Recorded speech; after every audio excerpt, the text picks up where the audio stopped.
of knowing what you are good at, what you enjoy, is a big part of what you go to college for.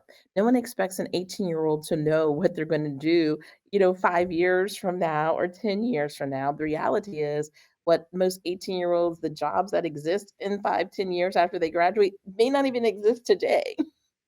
So, what skills can that are universal, that are transferable, that you can be able to take anywhere. And I think that's the beauty of a strong liberal arts foundation because it teaches you critical thinking.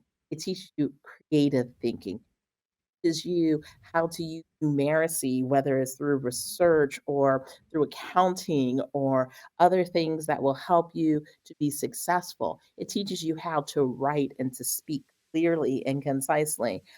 Those are all skills that are transferable. So when students are entering into the university environment, leaning into those liberal art classes, not just because it's a general requirement that you put a check off of, but what can you learn that can be transferred into other places?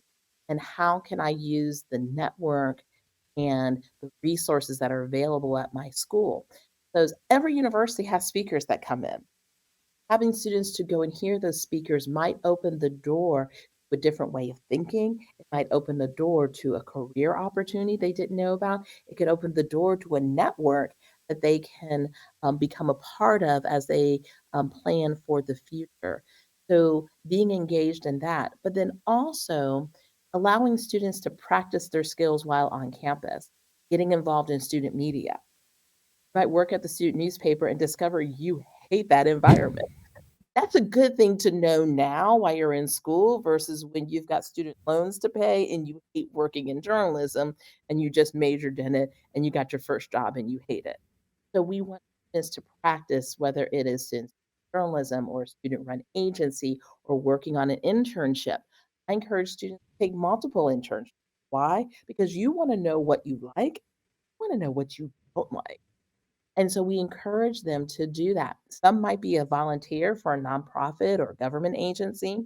Others might be paid opportunities where they can get, summer employment in addition to gaining a skill set that will help them to understand the environment they want to work in or not.